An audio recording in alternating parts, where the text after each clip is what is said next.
On a typical morning, it's 7:45. Tristan's in my classroom, talking about the day's news. What's my opinion on the Egyptian uprising? Will Obama follow through and raise taxes on the rich? Teenagers are supposed to be groggy at this time of the morning. Not Tristan.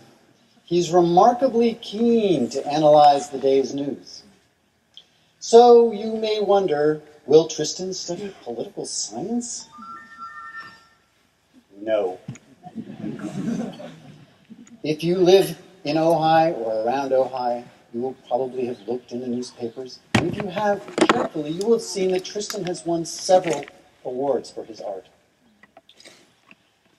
And that is what he's going to do with his future. He is going to go to UCLA and study art.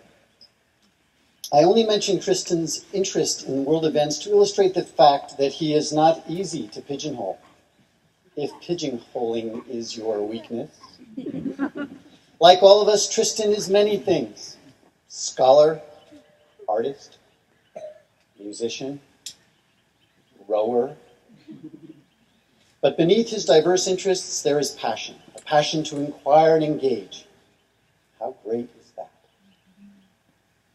There is something irrepressible about this young man, so with no further ado, please welcome to the podium Tristan Walczak.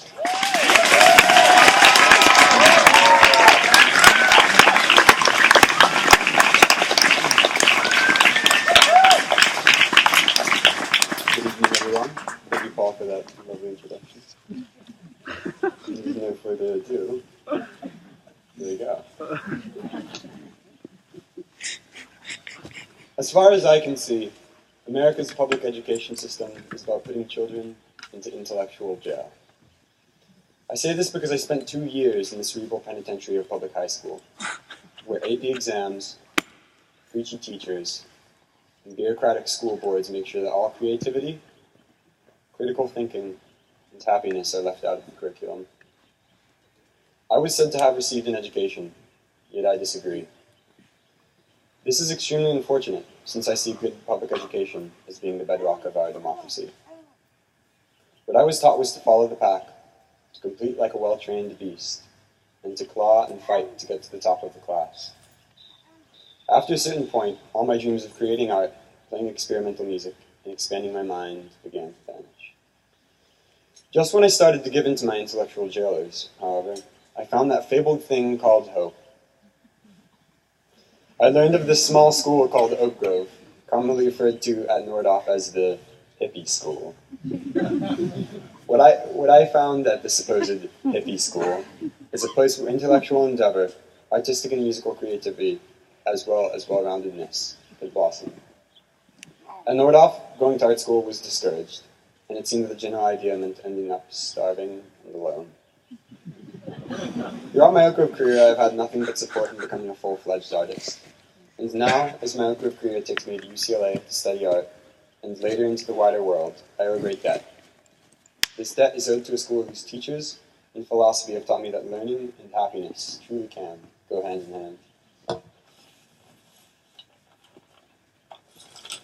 I still despair, however, over the dystopia of the United States education system.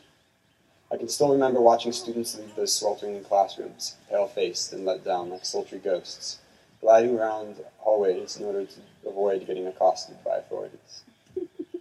Those halls really were like a haunted jail, full of bored spirits, shifting from classroom to classroom.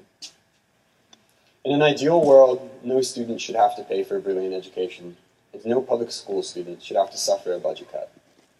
Despite all the talk, this does not seem to be a major priority to the political figureheads in Washington.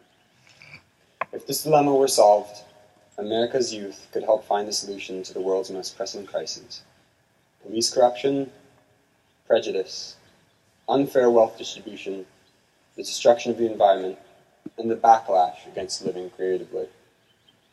There's more to education than the politically impaired system in place. If reformed, an inspired and free education could be the key to creating future generations of revolutionaries. In these dark times, a group of creative individuals, small progressive schools, and public schools must be part of the solution. Right now, I'm not about to graduate, for there is no end to the education I have received here. This is simply the moment when I take a step down from this podium and take this battle to the next level, into the real world. That's it.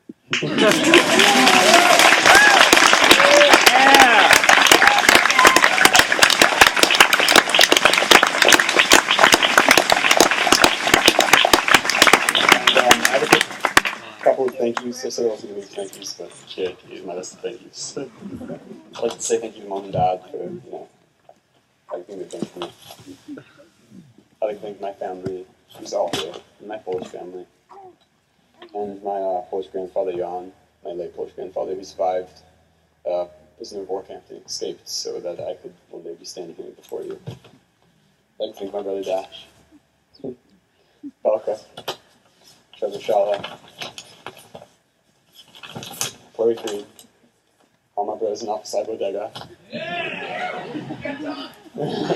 the Krankles, Ely, Liz, Libby Brown, Noah, Jasper, Luke, my main man, my class, of course, Evan Meyer, and all my OGS teachers.